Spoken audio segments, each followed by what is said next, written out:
Dave Smith has, after his Douglas Murray interview, has went on a tour talking about how how Douglas Murray was crazy, was basically he's sort of, I think in many cases implying he's sort of bought by somebody. Nobody will say who. Nobody's supposed to say who, or at least that's the way Dave Smith talks about it. And now he had an appearance on Tucker Carlson, where he, in many ways, talked about the same things. He talked about a few more people. He talked about Sam Harris. He talked a lot about Israel and many different things. Today we're gonna try a little bit of a different format, and please in the chat let me know how this is coming through. I'm trying a different way to live stream. Welcome to the reality show. It's just gonna be me, and we will try to go for a little bit longer. Normally we go for an hour. I don't want to say we'll go for as long as it takes. The interview itself is about I think like 2 hours in total. I don't necessarily want to say we'll go through the whole thing. But we'll try to go through a bunch of it. So I think the live stream is working well. So yeah, without further ado, let's actually listen a bit to what Dave Smith and Tucker Carlson have to say. Dave, I'm really glad to see you. I know you've been here before, but it's nice to have you back. I am an expert in all things Tucker Carlson.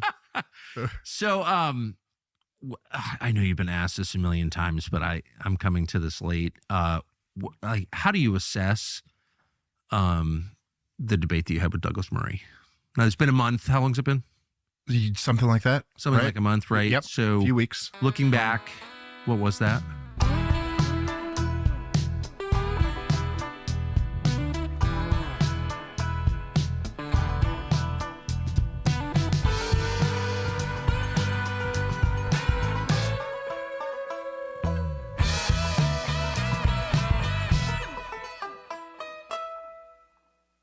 It's an interesting question. I mean, I think essentially it was what everyone saw. It was it's like my first impression of it. My impression during the first half hour of the debate, I was like, well, Douglas just embarrassed himself in front of the world, and you felt that in real time. Oh yeah. Well, I mean, it was, look, he was ridiculous, and it was kind of strange to witness as it was happening. I go, so you decided to open the debate by just chastising everyone as not being as good as you, that the expert class ought to be the ones consulted, you could argue what exactly he was saying. Okay, let's talk already. Yeah, you can definitely argue what was said. This is perfectly not what Douglas Murray was saying, and people should watch the recording. We did cover the Douglas Murray appearance on Joe Rogan with Dave Smith. We've covered that, and yeah, when you go to the start, what Douglas Murray was talking about is he was just asking Joe Rogan if he thinks he is giving too much sort of influence or too much voice to one side of, let's say, both the Israeli and Ukrainian conflict, giving too much voice to the pro-Palestinian side, too much voice to the pro-Russian side. And on Israel, Joe Rogan specifically said, yeah, he is kind of doing that. He is kind of giving the voice to, and now I think I'm sort of paraphrasing him, he said something like, to critics of people who think that maybe the way Israel has waged the war was maybe a little bit too barbaric. That's well, we'll go into a little bit of more, but yeah, what I see from Dave Smith is exactly like he doesn't care, and that's the point I think I'll make for the most of this show. Dave Smith really doesn't care about the issues. He is something I think you would rightfully call a grifter. He is, after October 7, Israeli issue was sort of a popular thing. He got a bunch of appearances on all over the place. And so that's what he's taking. He will make fun of the, you've never been, let's go listen a bit more. I don't want to make all my points already, so let's listen a bit more. But he was clearly saying that you guys on podcasts are simply not qualified to talk about these subjects. Now, you're saying this on the Joe Rogan Experience. Of all places to go and deliver this message, this is the place guaranteed to turn the entire audience against you. And of course, I just think that I think it's a ridiculous non-argument that never would have made sense. But coming off of the COVID years, the idea that you're going to convince people that you ought to kind of they ought to trust your opinions. They ought to, that your class ought to be trusted, was a ridiculous. But he's not even attempt. in that class. I mean, he's not. I know Douglas, and I think that I've always gotten along with him, and I think that he's clever. But he's clever in a boarding school way. He went to boarding school. I need to figure out the faster way to face between these two things. Again, they are completely nobody understood what Douglas Murray was saying. What Douglas Murray was talking about is the fact that when it comes to certain issues, people act like everybody, or like the specific problem with Dave Smith is that he is trying to have his cake and eat it too, right? He is the comedian, but he's talking about the issues, but also he's not an expert. And they do the same thing with Daryl Cooper, right? Daryl Cooper is somebody who doesn't consider himself a historian, but has like tens of hours of lectures on different conflicts, on World War II, on Israel, on many different things, but he, doesn't portray himself as an expert. That's not what is coming across. Joe Rogan has the biggest platform there is. His podcast is the biggest podcast there is. And when you bring somebody to talk about a certain thing, to talk about history, to talk about whatever, people will take it as it is. Especially if you don't push back in any way, especially if you simply provide this sort of place as sort of all ideas are equal, and whatever you say, that's okay, and that simply that you don't owe any explanation, you don't owe any expertise to your own people, right? Like when I talk about things, I try to make sure that I damn well have looked into those things. I try to look at what the other side is saying, try to prepare already the counter arguments to the other side, sort of like what is the first thing that would come up, and try to really engage with it. But that's not the thing I'm getting from Dave Smith. Like, he didn't even really listen to the argument, to what Douglas Murray was talking about. He is simply completely dismissing it. There is no intellectual curiosity coming from him. Let's listen a bit more. Right. As I did, and you instantly recognize it in the way that he debates, which is by dropping references that suggest deep erudition that doesn't actually exist. I think he's clever. He's got a kind of bullshitty boarding school vibe to him, again, Yes. that I recognize, that I have sometimes. Right. So I'm not, not trying to be holier than thou, but like the idea that he's an expert is absurd. He's a journalist like the rest of us who's been taken on PR tours in various countries by their governments trying to win his support. Got it. I've done that too. But he's hardly an expert on anything. Well, So, right. like, what? Right. Well, also, it doesn't look, all of this so the analogy that I've used about it is that, like, if you had two UFC fighters that are going to fight, so they've signed the contract, they've done their training camps, they show up to Madison Square Garden, they both get in the octagon, and like one of them puts up his hands, and then the other one puts his hands down and goes, I'm such a better fighter than you. And this is ridiculous that me and you are even fighting. It's like, oh, okay, but we are.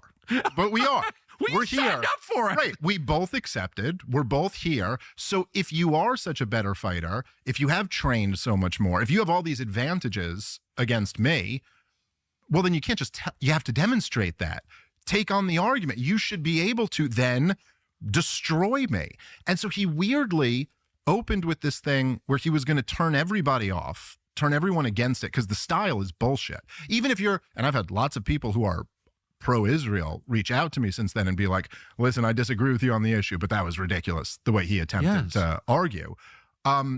Because weirdly, number one, you're turning everyone against you. And number two, you're just setting the bar so much higher for yourself. Because now once we start actually getting into the debate, you've already explained that you should be dominating me on every facet of this.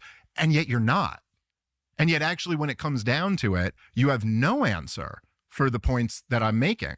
And that was the theme of, and no of the deep entire knowledge either. Yes, that's right. But there. So I definitely want to comment on a little bit of sort of Dave Smith's type or style of argumentation. And we'll see it throughout the podcast, so you'll be able to confirm it. Well, first of all, Douglas Murray and Dave Smith did argue during the show, did have disagreements, did have like a sort of a debate. But Dave Smith's argumentation is so surface level that I understand nobody would want to engage with him. And I already want to point out a few things from the show itself, but we'll watch it.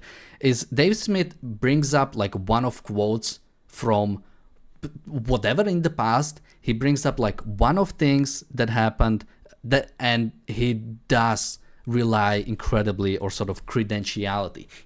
He'll probably during this podcast he'll say 4-star general many times, trying to claim some sort of expertise. He is anti-American. He is somebody who sort of always rails against the American system, always rails against American agencies, but then uses them to actually to make his point, uses their quotes to actually make an argument for it, and we'll see it throughout all of this. There were 2 points in the debate that actually stuck out to me the most. And it wasn't the "have you been," which is, was the funniest thing that everyone's making, that, Douglas will be mocked for eternity for, but, he made his own bed. But the 2 points to me that really stuck out in the debate, because this is the way my mind works, is that I'm like, oh, if you like, give me something to challenge me on. That will actually keep me up at night, by the way. If you were to be like, no, Dave, you got this completely wrong, and you need to read these 3 books to understand why you're missing all this information. Can I interrupt and say, knowing you pretty well, I think, I mean this, I believe, I would take a lie detector test and pass. I believe that if you read those books and found that you were wrong, that you would admit it. Oh yeah, I've done this lots of times before. I have views from a decade ago that are quite embarrassing in hindsight. I was an eighth. I think I need to map these scenes to buttons so I can do it faster. So he'll go talk about the things he was wrong on in the past, which I have a separate thing to comment on. But first, I'll just make this point again about, everybody's making fun of Douglas Murray for doing the "have you been there" sort of thing, which again, you don't have to go everywhere to sort of talk about something that I think that is something that even Douglas Murray would absolutely acknowledge, but I'm not here to sort of defend him. He can defend himself. The point, or at least what I got from Douglas Murray from it, was the fact that Dave Smith is somebody who has been talking about Israel, who has been talking about the conflict basically since October 7, has made that's like his one issue. That's his sort of like a go-to thing. And somebody who does that, and supposedly when you talk about something, you care about it, right? You care about those issues, you care about what's happening.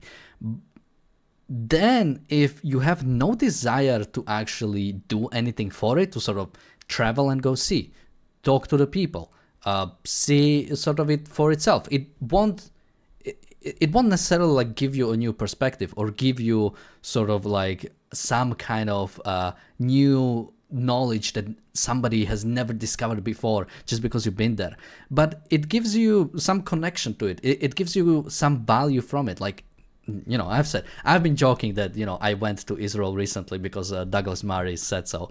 It's the joke I've been making. But yeah, I visited Israel because I have been talking about it for a long time. There are, places I've talked about throughout the shows. There are, organizations, museums, things that I've talked about since October 7 and sometimes even before that. And to see Gaza on my own eyes, to see the destruction. Some like in the north of Gaza, I was able to see some parts of north of Gaza, the destruction in there.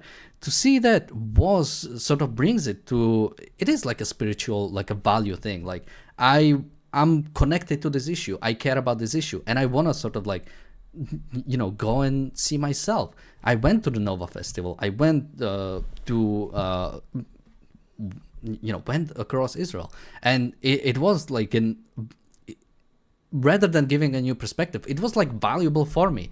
And the fact that and that's what Dave Smith says, like he has no desire to go into Israel or the Palestinian territories, right? He has no desire to go see the terrible state the Palestinians are living in. He doesn't have any desire to go see the terrible state that Gaza is in. Then I would like question, are you just a grifter? Do you just not care about anything? Are you just doing this for money? Are you just doing it for fun? Is this like a fun game to you? You know, this war that has been going on? Is it just something that, you know, it's fun to talk about? It's fun to debate with people? Or do you actually care about what's happening? And I don't think Dave Smith cares about anything. And, well, let's listen to him a bit more. Theist at one point. I was pro-life. I was pro-choice at one point. God, this is bad. I was up for open borders. Oh, at one point. I've had all of those views.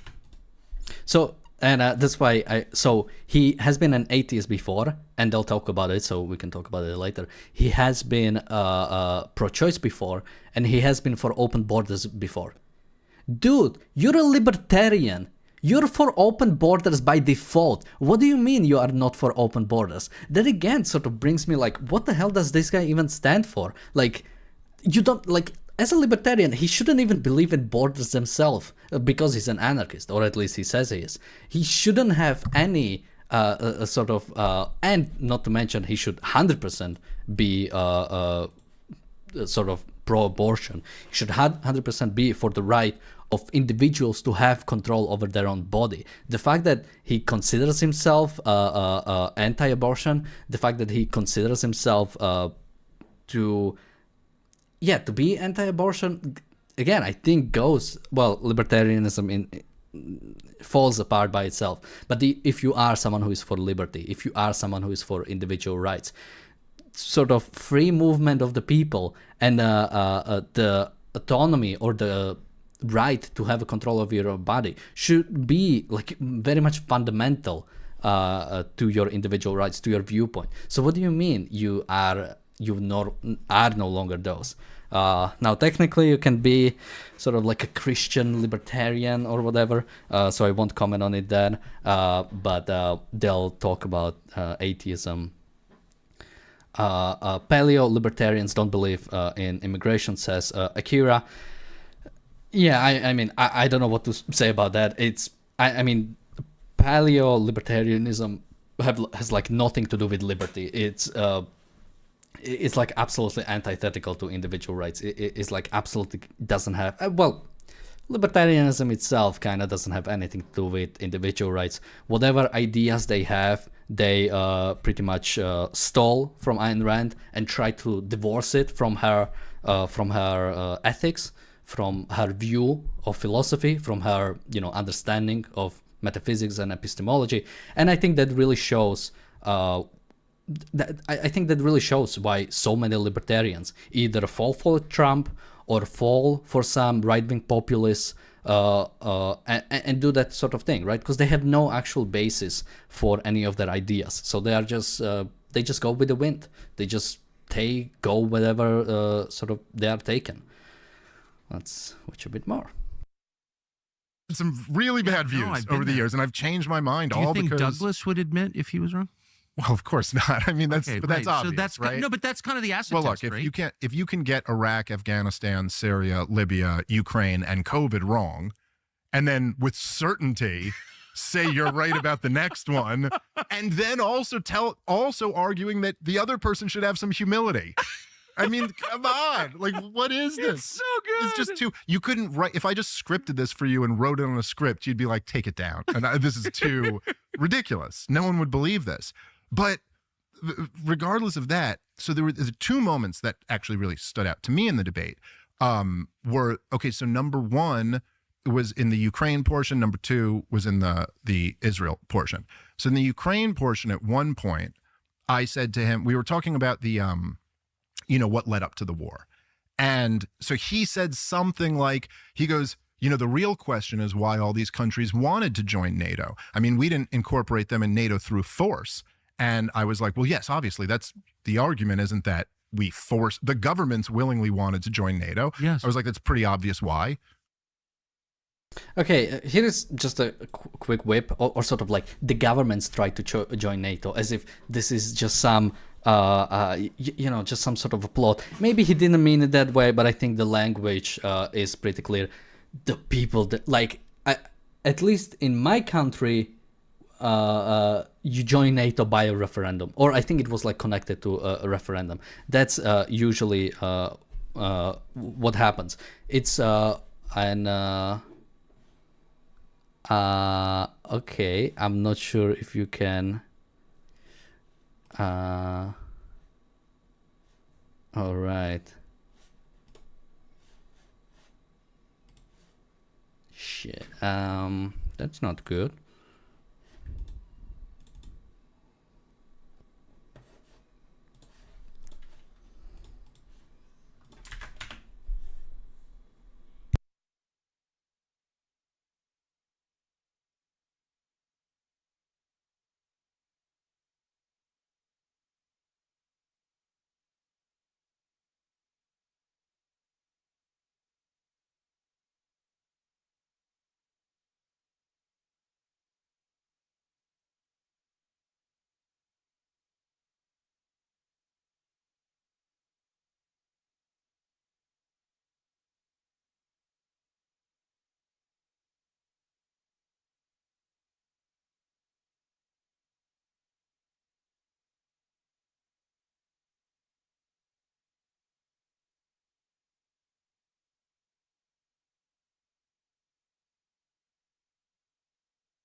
All right. I think we're back. All right.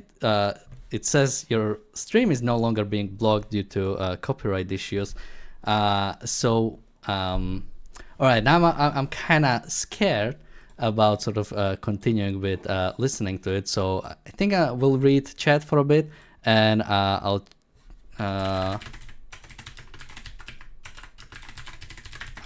And I'm gonna text Razi to see you cut the parts, right?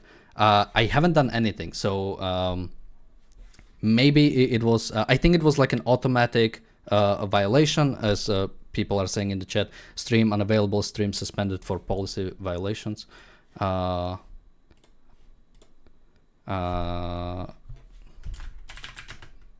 I'm just gonna quickly text Razi to see.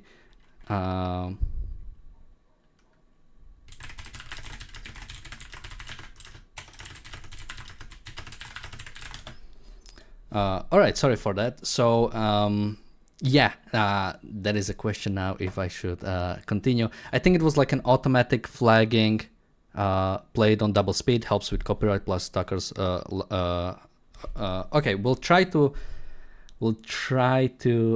here's the thing, like I'm Chandler in the chat says, now you're a real YouTuber.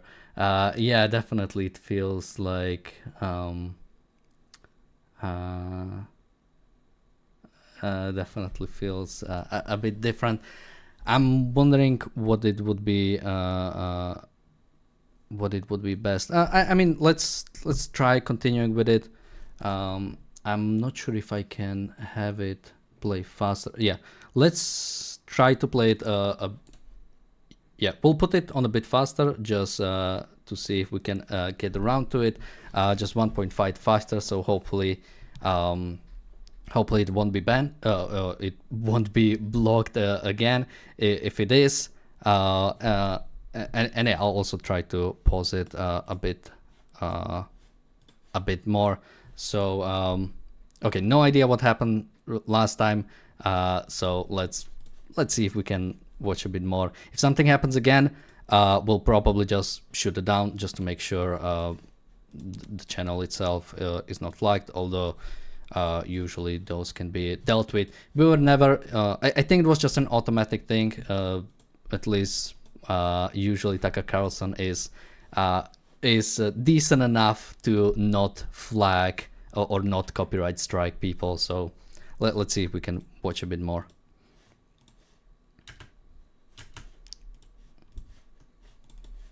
Defense subsidized and want to have the most powerful government in the history of the world guaranteeing your defense, sure. And also because they're concerned about the former Soviet Union, which is still Russia. And okay, but I was like, but that wasn't the argument. You know, the argument is, why would we do this? And so I was like, let me just give you 2 bullet points, right? 2 quick arguments. And the 2 quick points that I made were, number 1, the "Nyet means Nyet" memo, which, of course, as you know well, you've talked about this a lot. You talked about this back on your Fox News show, was that Bill Burns, later director of the CIA, yes. Yes, the CIA director through years, who was the CIA director through this entire war up until Trump took back over. But then the ambassador to Russia. In 2008, he was the ambassador to Russia. He wrote a private cable to Condoleezza Rice. This was not for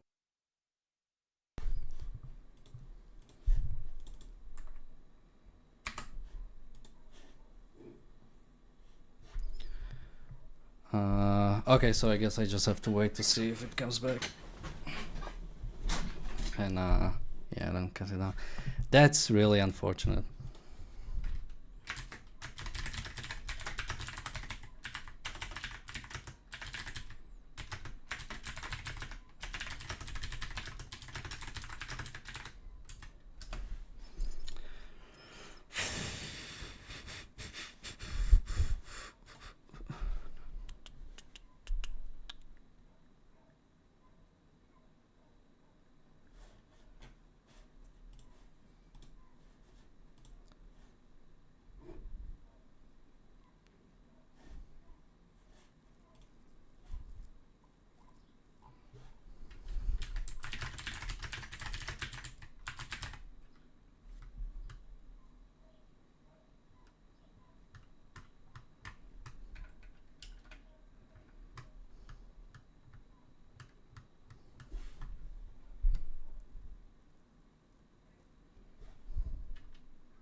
Okay, I think we should be back again.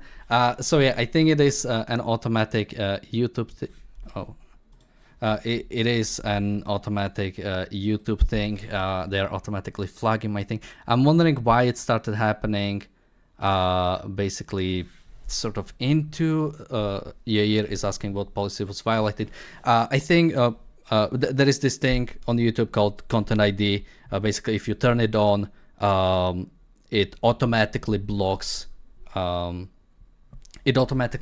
basically other people who are using your content. So most likely Tucker Carlson has this on. Now I'm surprised this is the first time it's happening. It's maybe because I'm live streaming directly through OBS instead of Zoom. The tagging is much easier. So unfortunately, it looks like we cannot really continue doing this, or at least, because we can simply play light noise overall. I think it would be too difficult to figure out now. Unless somebody has like an absolutely working solution. So I'll just talk about a few more things they have mentioned, and I think we'll wrap it up. You can let me know what you think about this type of possible sort of new format for the show. We would have to figure out how to do it with the copyright. It is super unfortunate. I'm wondering how other people get around it, because I see a lot of people even sort of like live streaming things. It shouldn't. Oh, somebody says copyright again, but it shouldn't be. Can't you just play audio, no pic? I guess we could try that. Yeah, you know what? That's actually a good idea. So let me grab this. We'll just try to play the audio, see if that works, and if we can just do that, maybe that could be a good way. I'll try to put it a little bit back because there were a few things I wanted to comment on, and never seems to happen with Piers Morgan for some reason. Well, I think there's two things: the fact that we are doing it. I'm live streaming a bit differently, and so I'm live streaming a bit differently, and also I don't know. Well, let's try listening. I also sped it up, so let's see. Let's hope this works. Later, director of the CIA, yes. Yes, the CIA director through Joe Biden's 4 years, Yes. who was the CIA director through this entire war up until Trump took back over. But then the ambassador Right. to Russia. In 2008, he was the ambassador to Russia. He wrote a private cable to Condoleezza Rice. This was not for the public. This was a private cable that later the heroic Julian Assange released. It's the only reason we know it exists. And he lays out in there that all this talk about Ukraine says that this is the brightest of all red lines for the Russians, and if we keep moving forward, they fear this could result in civil war, and then they might have to intervene. In his words, quote, a choice the Russians do not want to have to make. So it's like, hey. So again, now they're talking about Ukraine, and he's doing, I mean, he did this kind of propaganda many times. The idea that sort of like the fact that Ukraine wants to join NATO, which is also like a very recent thing. I mean, I don't know why he brings up sort of 2008, or sort of what like an ambassador to Russia has been talking about in 2008, which I think again speaks about Dave Smith's basically absolute lack of knowledge. Ukraine had no aspirations to join NATO in 2008. That came only later. That came only after Russia has invaded Crimea. That has happened only after there was a clear intent of Russia to basically invade in the future all of Ukraine. This is the first time they were sort of like aspirations for it. Again, it wouldn't even make sense for Ukraine to join NATO in 2008, because I think it was only a little bit before where sort of even border expanded close to Ukraine. So I think he either already brought up or he brings up another quote from like 2001. At 2001, I believe that I might have to check it, but yeah, basically, like his timeline doesn't make any sense. The things he's trying to assert don't make any sense within like context. That's why, you know, he tries to. And again, he's just using quotes, right? He's just using quotes instead of like actually having some sort of comprehensive view.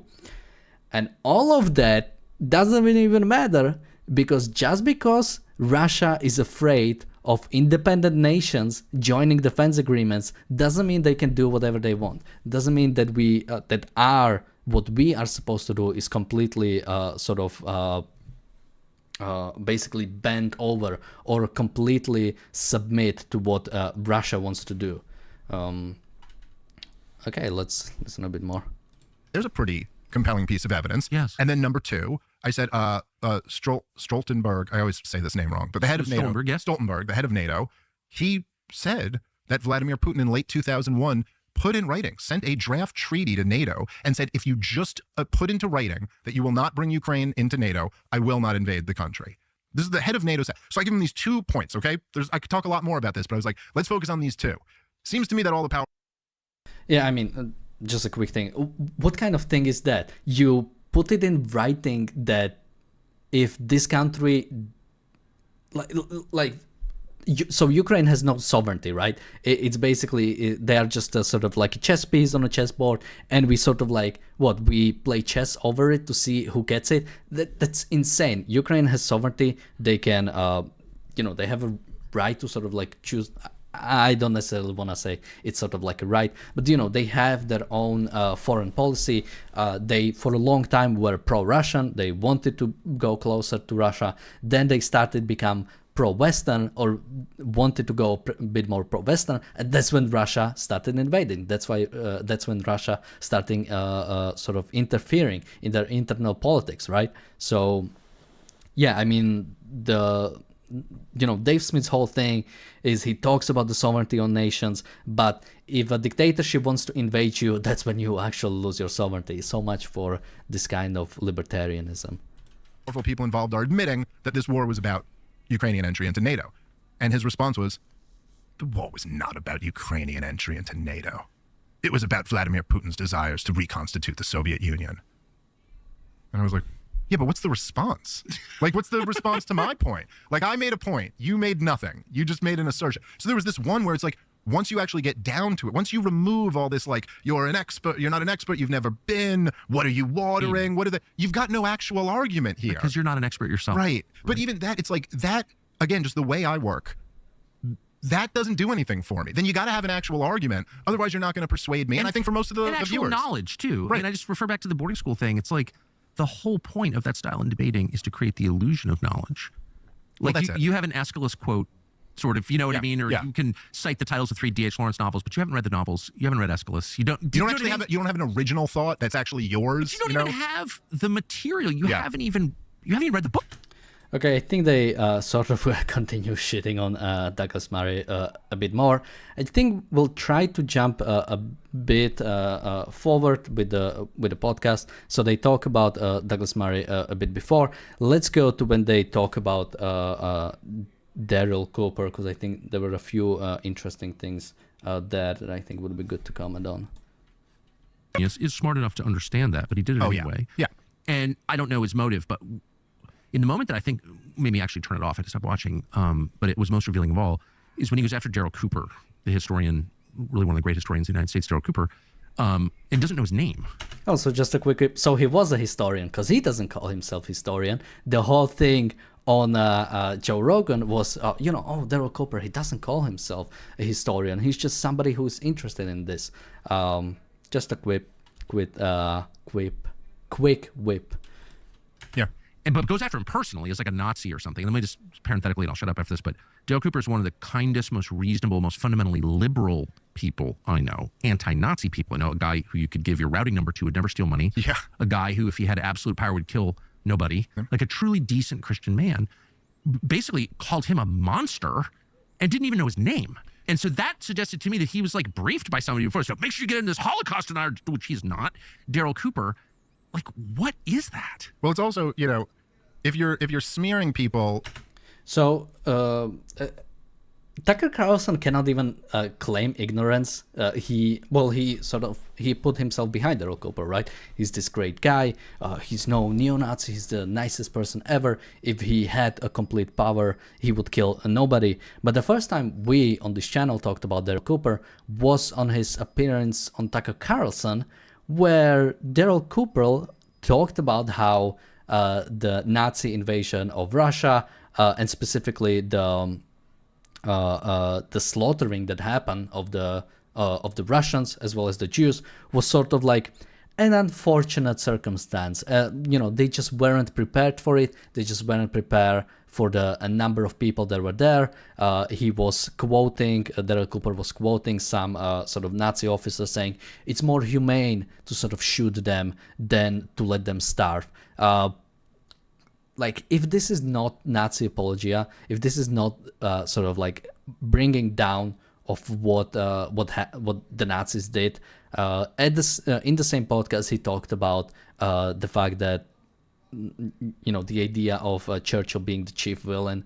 He tried to take that back. He tried to sort of walk that back. But he has a whole thread on X talking about why Winston Churchill was the sort of like an actual chief villain, as he says, of World War II. This is not some kind of person who wants to bring context, who wants to bring knowledge. He is a propagandist. He is somebody who has a clear agenda to sort of change the way we view war. And I think it talks a lot about I mean, it is sort of like modern. I mean, today's sort of people who are anti-Israel, people who go after Israeli way of waging the war, I mean, honestly, those are the same kind of people that I think if there is a Daryl Cooper 100 years into the future, he'll talk about Israel in the same way. He'll talk about how Israel is the chief villain of the October 7th war, or the war after October 7th.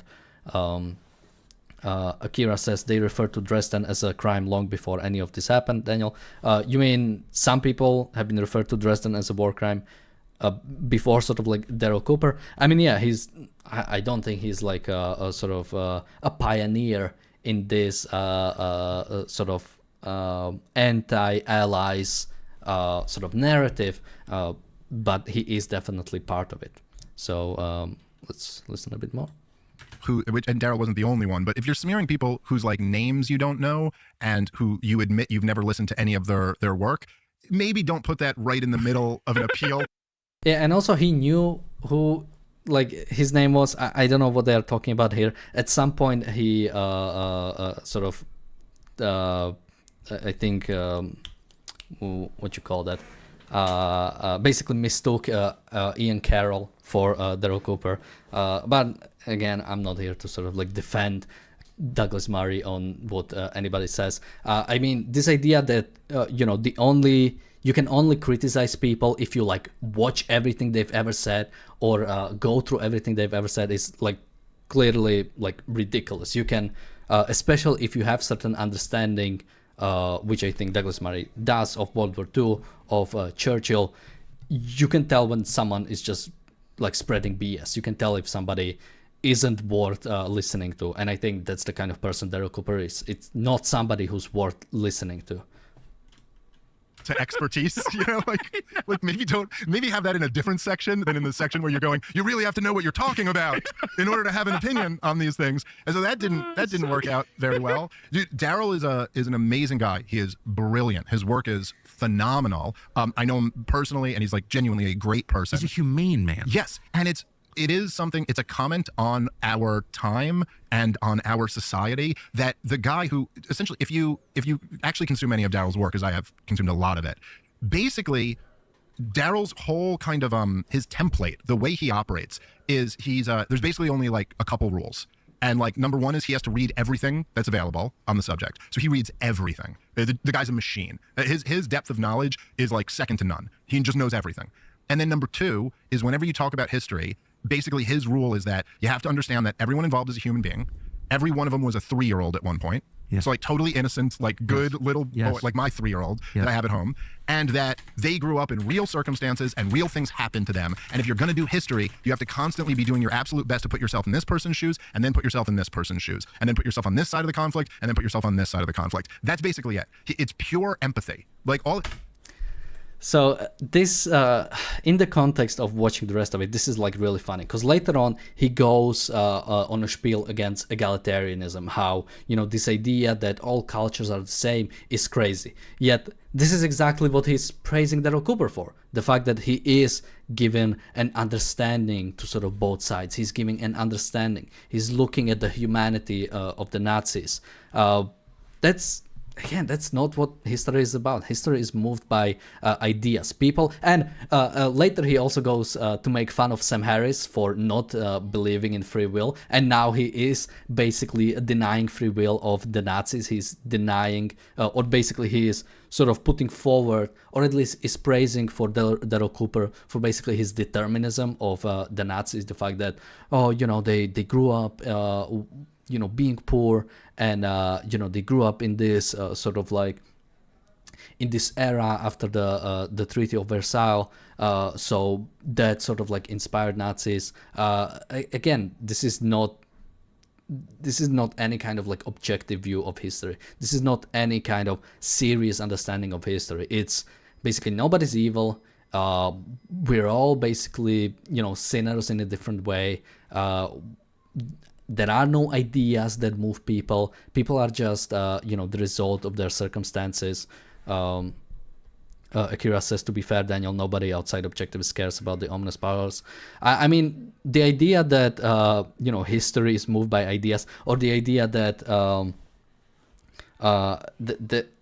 you know, that there are good and bad people in history is, I don't think, like a novel idea, despite the fact that, you know, I don't want to take away from, Leonard Peikoff's Ominous Powers is a really great. We actually had a study group on that people can check out. So yeah, let's. I think we can jump a bit forward. There was one specific thing I wanted to talk about. Yeah, let's jump to the Sam Harris part. What did they talk about? I hopefully I'll skip the ad that Tucker Carlson is doing. There's no safe like Simply Safe. So Sam Harris, well, he doesn't care for you at all, or it looks like me either, but whatever, I'll ignore the stuff about me. I'm not even exactly sure who Sam Harris is, but sad atheist guy. But he describes you as a pure misinformation artist who lies as freely as he breathes. And I just thought as I read this, you could say, you know, Dave Smith, I don't know, whatever, but I feel like that's the opposite of the truth. I feel like maybe you lie under duress, but in general, you are like very focused on what you think is true. Well, I mean, again, I just feel like it's I benefit in a way from us having this conversation like after COVID and after kind of all of these insane things that, okay, so Sam Harris, what did I get wrong? Like, I don't think that if you're gonna smear me as being a misinformation art, which I'll take that. I should make t-shirts about misinformation artists. Sorry, I'll take that. Pure misinformation. Yes, pure misinformation. Everything you say is a lie. It's like breathing to you, dude. I got called that throughout all of COVID, and I was right about everything I was saying. So keep calling me this. Okay, fine. Make an argument. But what if I said Sam that's Harrison? wrong? Why is he so mad at you? Sam I thought Harris he was a rationalist, right? Oh yeah. He's the guy who defended the war in Iraq and torture, and fell for the Russiagate bullshit. Thought Trump was a Russian spy. Fell for lockdowns and vaccine mandates and all this stuff. So I'll put my misinformation track record up against Sam Harris's. Whatever. I mean, I know he's got a meditation app or something like that, but okay. Okay, so I'm not gonna. I don't know enough about sort of like Sam Harris's views and everything, and I'm definitely not gonna trust Dave Smith's interpretation of what Sam Harris is talking about. But throughout the shows, I went through a few things that Dave Smith has said. If he is I think he is definitely, well, I don't want to say he's purposely sort of like dealing with misinformation, because that requires a certain amount of understanding or below surface level view of a conflict or of a situation to actually be able to spread misinformation. And that is not something I would want to give to Dave Smith. I think he simply doesn't care enough to look into things a bit more. He lives in quotes. He lives in sort of like one of things that that happened to make some point, to make some sort of narrative. You cannot argue with quotes. You cannot argue with sort of like these nitpickings of history, of geopolitics, of anything. You need like a bit more comprehensive understanding view of something to actually have a conversation about it, which is exactly the point that Douglas Murray was making. So I think Douglas Murray was definitely proven right. Let's listen a bit more. Tim Dillon thing the other day. Dude, it's so great. That was like, I texted him. I said it was so funny. Tim Dillon, the brilliant comedian, said something about how Sam Harris is a meditation app. I didn't even know that. So by day he's a meditation guru, and by night he's encouraging like carpet bombing of children. I mean, it's just too ridiculous. And all of these guys, it's sad in a way, because you can't contradict yourself on what your entire like purpose was for your entire career without some people noticing. And that's kind of what's going on with all these guys. Why the emotion? So I notice it even now in our conversation. There's a lightness to the way you describe things.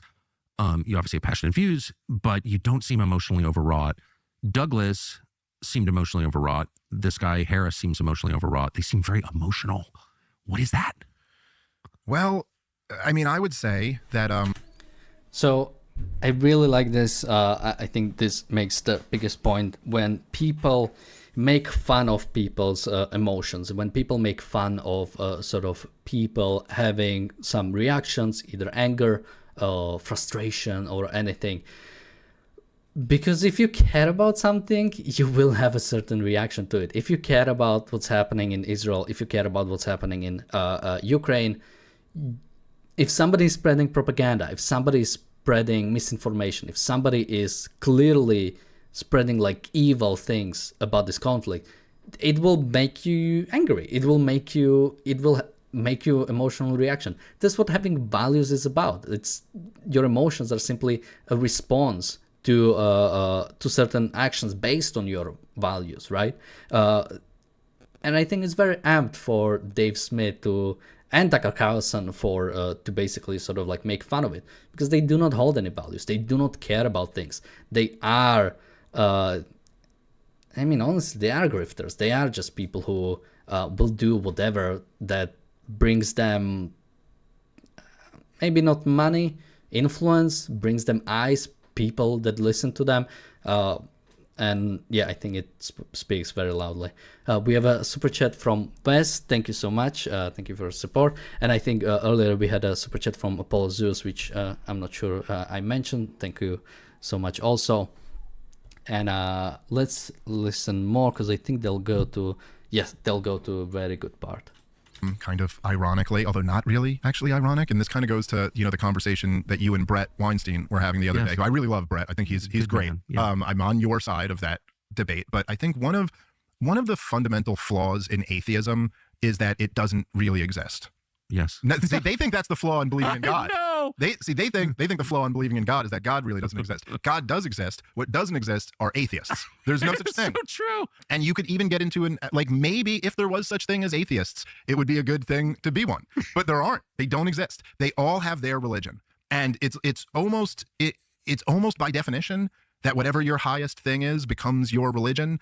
I don't know if it's quite by definition, and I suppose it is theoretically possible to be an atheist, but almost no one ever is. And so what you're seeing is just that, I'm attacking. Already this idea that there is, I think I'm following what he's saying, the idea that there is no atheism. Again, ignore the sort of the fact that atheism is simply sort of lack of faith, lack of sort of belief that there is some supernatural being or some supernatural world or anything in that regard. He's saying that everybody has their own religion, and he also says that there is nobody, there is no one that can call himself an atheist, which again is simply not true. And now I'm wondering if he is either ignorant or he is purposely sort of like evading. As a libertarian, especially as an American libertarian, he 100% have heard about Ayn Rand. There is no way you're an American libertarian and you've never heard about Ayn Rand. And so she's an atheist who does have a philosophy, who does have, and I think this is what he's like referring to, right? He says there are no atheists. What he means is there are no people without a moral framework, which I think is true. You cannot really, as a human being, as a conceptual being that has volition, you cannot really go through the world without some kind of baseline to some kind of way to judge the world. You cannot do it. So, but saying that is a God is simply you're absolutely mistaken. There is a need for a moral framework. God absolutely doesn't give you any kind of mysticism, doesn't give you an objective moral framework. The only thing that is understanding the human nature, understanding what man, an individual needs for life, and judging from that. And the fact that he used the line that I think whatever your highest thing is will become your religion. I'm wondering if he is straight up like stealing from Ayn Rand's Be the Living. Maybe he isn't, but there is a quote in Ayn Rand when the main character is asked if she believes in God, and she says no. And basically, I think the quote is something that basically God is simply a name for your highest or your ideal, your highest possible things, and whoever puts the highest possible outside of reality, outside of this world, is somebody not with much self-esteem. I'm paraphrasing a lot. We have a super chat from Bonnie, thank you so much. We have a super chat from Roland, thank you so much. He says, as an atheist, I may not exist, but my super chat sure does, and that's what matters. Thank you so much for your support. And we have a super chat from Akira. Thank you so much. He says, no joke, this can be a thing. You could be Destiny. Well, as somebody who thank you for saying that. I'm somebody who is a big fan of him. For people who don't know, he is basically a political commentator, but he's on the left. So I disagree with him with most things when it comes to actual application, but I do like his way of sort of trying to come up with ideas, and I think he is someone who really does have values and holds sort of America as a value, holds American capitalism as a value, which I found really refreshing, and I think that is. I think that is the biggest focus that we need to have, is to look for people who have values, not necessarily always the same, but people who actually do care about things, which Dave Smith is somebody who I think is a complete moral vacuum, is a complete somebody who simply grifts and doesn't really care about anything. I think you give him too much credit. I think his brain only goes this far. Atheists believe in nothing, therefore they don't exist. He doesn't know about ideals or principles. The fact that I think when he says atheists, he means people with moral framework or people who have some moral framework. I don't think he has that understanding. I think that's the way I'm understanding it. But yeah, it's absolutely, it's not that he doesn't have this sort of understanding. He doesn't care to have this understanding. He doesn't actually care to actually look into things to get that understanding. Their religion. And according to them, that makes me guilty of blasphemy. But it's just so interesting that they're so brittle about it. You'd think if you're an atheist, you'd be like, does it really matter? I mean, there's no right or wrong, obviously, because who's the authority on that? Well, there is no authority, so it's all just a matter of preference, and in the end, you just cease to exist, and so the stakes are zero. So what are you so mad about? Like, why do you care? You'd think everyone would be like... Well, I'll take it a step further. Sam Harris does not believe in free will. So what is he upset with me about? I have no choice. No, you're just I an have to be a actor in his misinformation play. Exactly. artist. This is what I've... So I think in a bit they'll actually go to fair. I think criticism of Sam Harris is his he doesn't believe that free will exists. I don't want to go too much into it because I haven't actually watched that much of Sam Harris to sort of comment on that. But before that, they sort of joked about like, why do you care? Why do you as an atheist care about what somebody says? And again, my question would be, well, these people don't care. Why would you care if like this is not real? For religious people, for mystics, this is not real. This is simply a waiting line for the actual world. The actual world, be it free will, be it the heaven or Valhalla or I don't know other ones, or any sort of any other sort of other world, be it the Plato's world of forms. These people don't have values, and I think religious people are the ones who do not have values, because their values are connected to something real. Values are connected to something that prolong your life, that should prolong your life on this earth, on in this reality, and you cannot have you cannot really hold any values as a religious person. People who want to learn hear more about that can check out the episode I did with James Valiant on Sunday, where we talked about Pope a little bit, but then we talked about many different things. And I think we've covered this lack of value for religious people.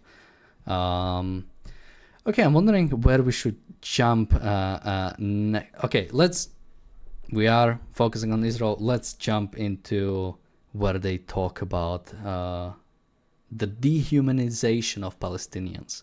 One standard and apply this across the board, because the amount of anti-Muslim bigotry, anti-Palestinian bigotry, dehumanizing of the entire Palestinian Sam people. Harris is engaged in for 20 years. Yeah, that's right. And then they're going to turn around and be like, oh my God, there's all this dehumanizing bigotry out there. It's like, yeah, none of that is good.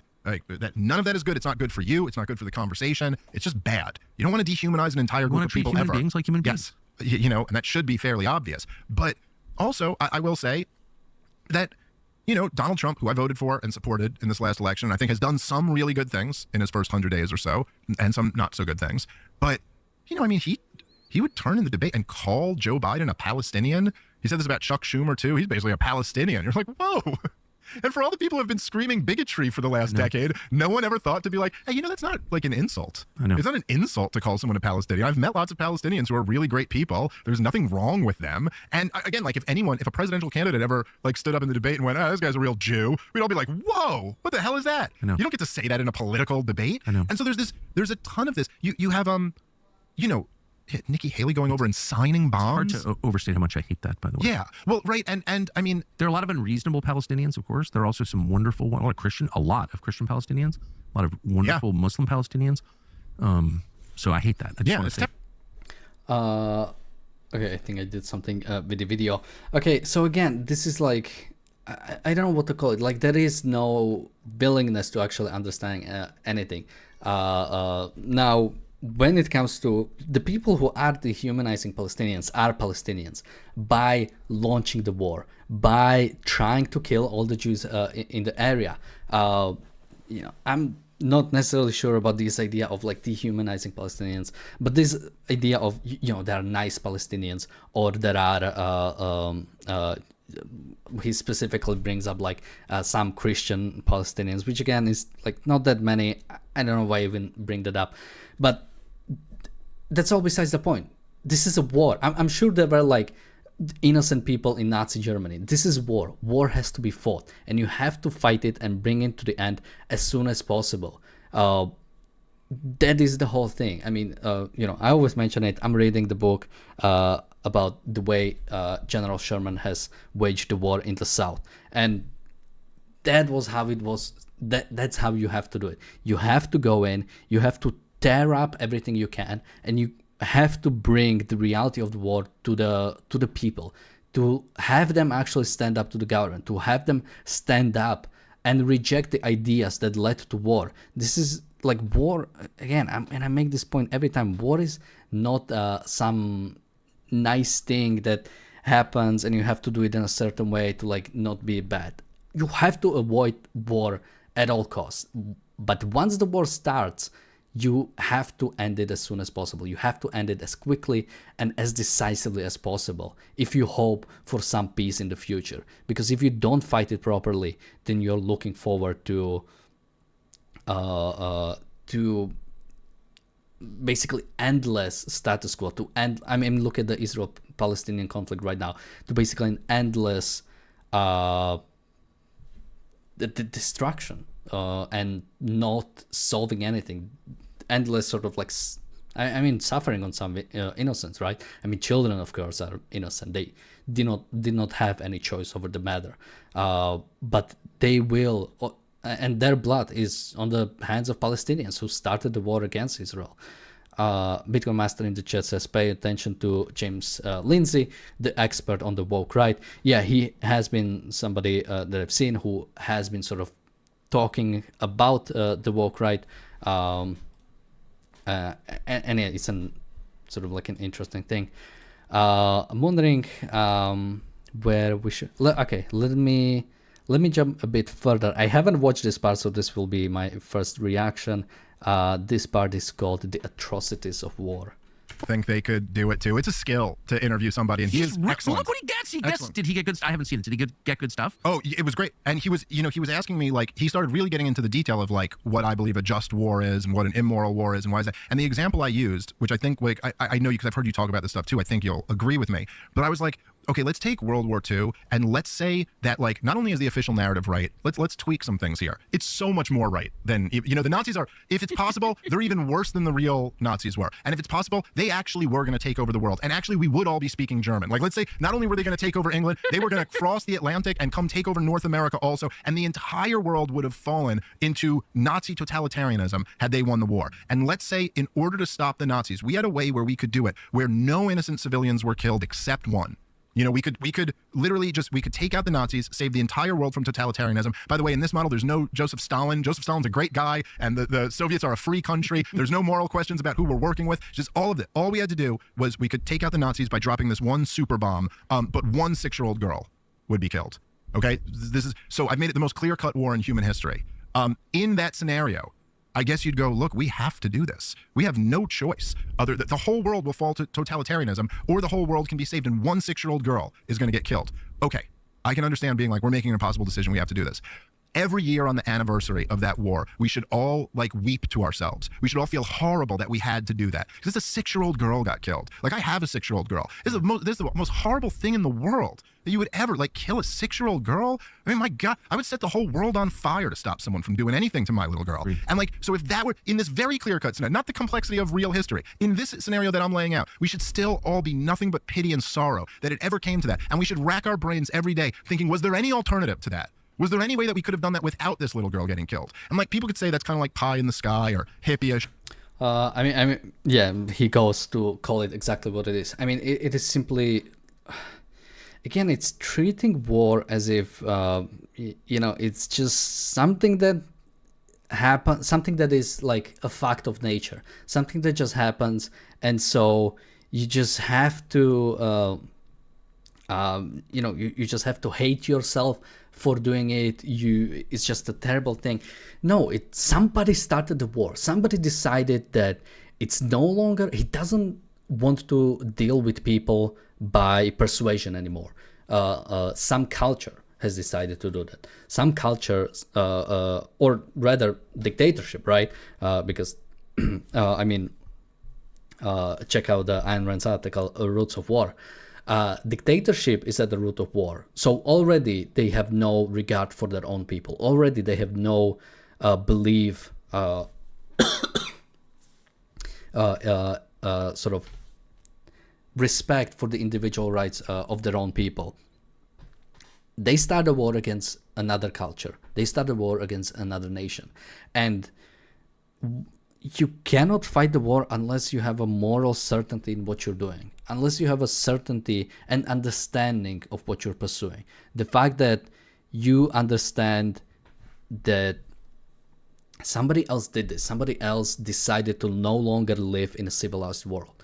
And your obligation, not something you can do, not your right to defend yourself, not anything in that. Your obligation to yourself and to your people as a leader is to end it as soon as possible, is to completely get rid of the other side or remove the capability to wage war on the other side. And any deaths that happen, as unfortunate it is, especially with the children, that happens, you have to realize that you are fighting a nation. You are not fighting the Nazis. You are fighting the Germans.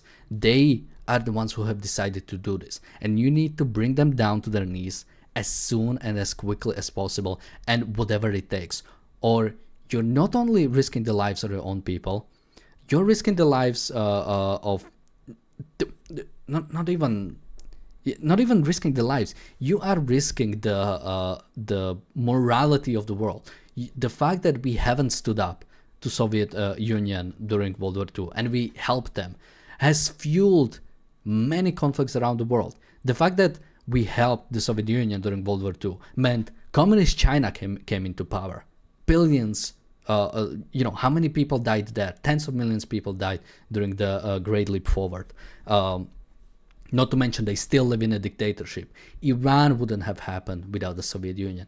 Most of the Middle Eastern dictatorships wouldn't happen without the Soviet Union. The Palestinian movement wouldn't have happened without the Soviet Union. Not to mention all the atrocities in the Eastern Europe that wouldn't have happened. Our lack of morality when it came to helping the Soviets and understanding what needs to happen, that we need to fight it, was what fueled the destruction or the basically the dictatorships of the future. Somebody's asking, I'm new, so please be gentle. Isn't nationalism a form of collectivism? Definitely is. I mean, depends what your sort of like next question is towards that. But yeah, if you believe nationalism in that sort of idea that you have to put individualism or individual above the nation, that you sort of have to sacrifice your values as an individual towards some kind of nationalistic goal, is definitely a type of a collectivism. Now, I would put that separately from, I think, I would call it like patriotism, that the idea of maybe like give me liberty or give me that, of sort of understanding, of knowing that sort of like fighting for a nation that is defending individual rights, that has an understanding, that is a good nation. And if it is in your sort of like selfish interest, which I think many people have selfish interest in sort of making sure a good society prospers, a good society continues existing. That's why I think you can sort of, you don't have to force people into fighting for a nation. You will have voluntary people fighting. Akira in the chat says, check out the next Tucker Carlson episode where he shows us how great Mao was. I think they still have... although, you know what, maybe it won't take... No, I think sort of like they are definitely becoming more pro-China, certain parts of the right. But I think it's still sort of like too far to take that leap forward for them. Should we listen a bit more to this part, or do we want to see something? Oh, I definitely want to jump towards this part. Let's see. From you, in order to do it, you'd be like, hey, maybe stop giving this speech. 100%. Maybe Benjamin Netanyahu should stop going to the UN and going, there's nowhere that Israel can't touch. Actually, there's lots of places Israel can't touch. Oh, I know. There's nowhere the US can't touch. I know. I just think it's getting too out in the open, and I guess I fret too much in general, but I do worry now that it's like super obvious what's going on, that things will just devolve into like somewhere very ugly. Well, that's why if you have any sense about you, and you don't want to see things devolve into something ugly, that's why you want to make sure we don't get into another war right now. I totally agree. It's unbelievable. It's remarkable. I'll tell you this, right? And I'm somebody who has really, been focused on this stuff for a long time. I do a show 4 days a week, and I'm always reading about this stuff, and I've done all the background reading. I mean, I know a lot about like the neoconservatives and what motivates them, what their worldview was. I will tell you the first thing that really surprised me, and I was genuinely, and I hate the neoconservatives. Like, it's not that I don't understand how evil what they believe is. I was really surprised that the Ukraine thing, the Nazis in Ukraine didn't mess with them at all. I was shocked. I was really surprised. I know why they support all the wars they have supported. I thought... again, this like idea of like Nazis in Ukraine, it speaks about, and maybe, again, that is like a type of thing. Maybe, Dave Smith should visit a place to see. Like, go to Ukraine and try to see if it's like a Nazi-controlled thing. Now, there are sort of... it shouldn't be sort of denied that, there are certain parts of, at some points, it was a certain part of Ukrainian politics where you had sort of neo-Nazis in the parliament, and you have the Azov battalion that was founded by a few sort of probably neo-Nazis that later became part of the Ukrainian military and was denazified for the most part. Now it's sort of like a normal part of Ukrainian military, and there is also like a real lack of understanding of the nature of many Eastern European states. The fact that many of them do unfortunately have connections to some neo-Nazis in the past. My own country, again, Slovakia, we were an actual Nazi-aligned state, and we do actually have neo-Nazis. We had neo-Nazis in the parliament. That doesn't make sort of Slovakia this some sort of like a bread or sort of some like a thing where neo-Nazis thrive. The fact is that once neo-Nazis actually got a little bit of power, people realized how useless they are, how incapable they are, and they lost their power. Similarly in Ukraine, they simply didn't get any hold of the power. So, and not to mention, you have to look at the society at large. Is Ukraine some sort of like a modern neo-Nazi state that wishes to kill all the Jews and kill all the other minorities? No, it's simply not what Ukraine is. And I want to say he knows that. Maybe he doesn't. Maybe he does. But I don't think he has any. I don't think there's any hope with this guy. He clearly lacks any. I don't know what to call it. Any sort of like. He doesn't have any desire to actually understand these things. He just says, oh, Nazis in Ukraine, oh, these like crazy neocons, they don't care about it, without actually trying to understand any of it. We can watch a bit more of this part. That for the neoconservatives, real deal, not even neo-Nazis, Nazis, like the grandsons of, the Nazis who perpetrated the Holocaust in Ukraine, proudly wearing swastikas, tattoos, and waving flags. I mean, like, they threw their support behind the Azov battalion. This was very strange. Like, this was a line to me. I was like, oh, wow, they'll really go that far. But I'll tell you, I am blown away by the fact that anybody who is out there shrieking about the rise in anti-Semitism is not wise enough to go, we cannot fight a war with Iran right now. Because if we get into a war right now that's clearly on Israel's behalf, after 25 years of terror wars, which were pretty clearly, at least partially on it, I'm not going to go quite as far as like Jeffrey Sachs, although I get, he's an expert and I'm not, so I guess he's right and I'm not. But, I wouldn't quite say that, we outsourced our foreign policy to Israel. Like, there's a lot of truth to that statement. Was it Mearsheimer or Sachs who said, I view Benjamin Netanyahu as the worst U.S. president of the 21st century? It's pretty hilarious. Oh yeah, it's totally not anti-Semitic, but the Jews are controlling the American presidency. But no, it's just a goof. It's just a joke. I mean, come on, guys. What are you talking about? Somebody says stream suspended. I don't think it is. I think we're still up. So yeah, I'm wondering if so later they go talk about religion. They go to talk about sort of many different things, but I think I'm definitely kind of done, and also I'm kind of dying with I'm coughing a lot. So yeah, this I wanted to try this. Let me know in the chat what do you think about this style of live streams. Although I do kind of want to go a bit. Let's see if we can go a bit more just to see. But if people in the chat want to know me, how do you like this type of format? So for those who don't know, normally we have 4 people talking about a specific topic, and it's a bit more organized than this. Usually we don't get taken down twice during it. Well, this I'm not sure how exactly this kind of things would work, but the idea was to go hopefully for like a few hours.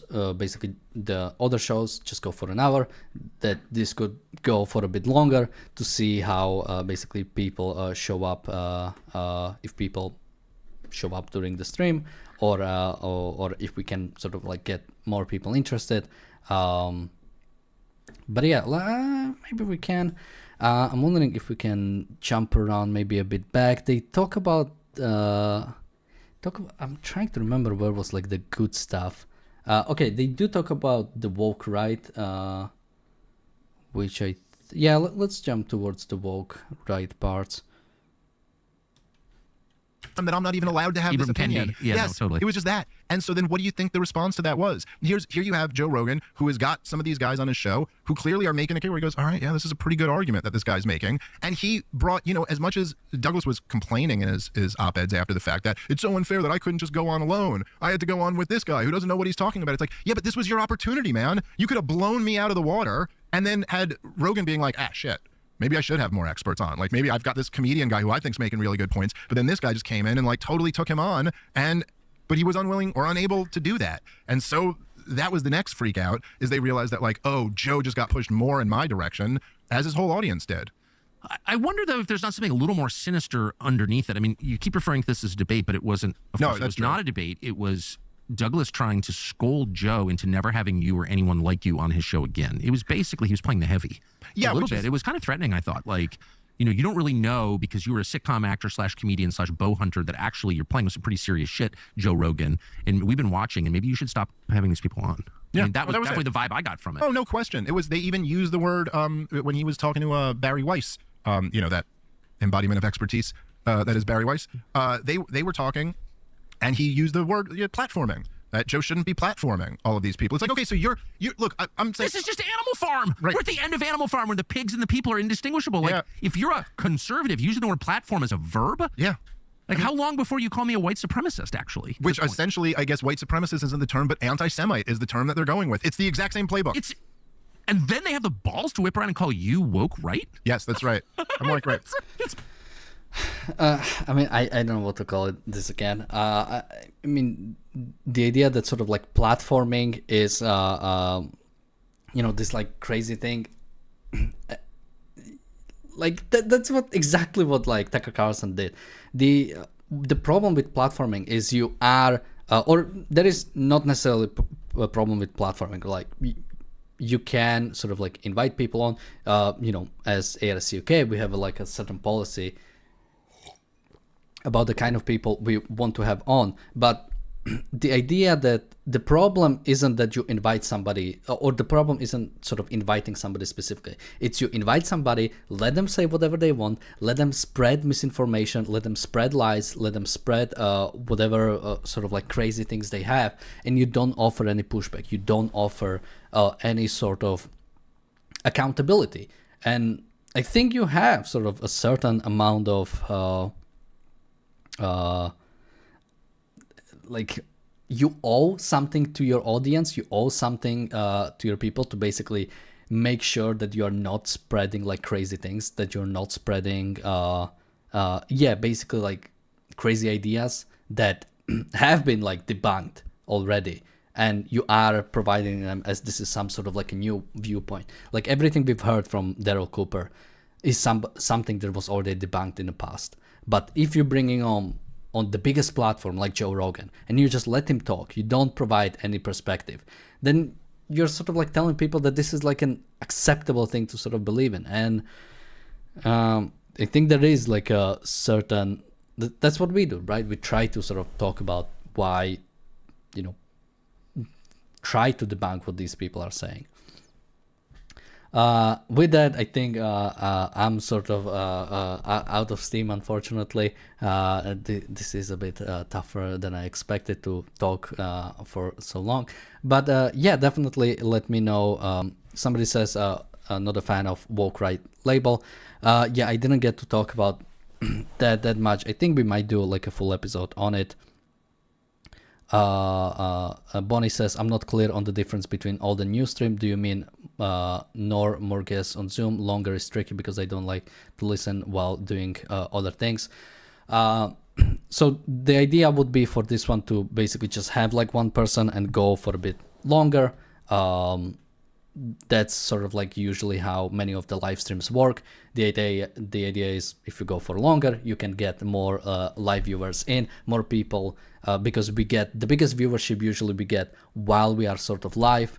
But the problem I think with this format is sort of the recordings are gonna be much tougher to go through. So maybe this might be a one-time thing. I'll talk to Razi and see what we can do with this. But yeah, thank you everybody for watching. And I think somebody said they prefer the other style.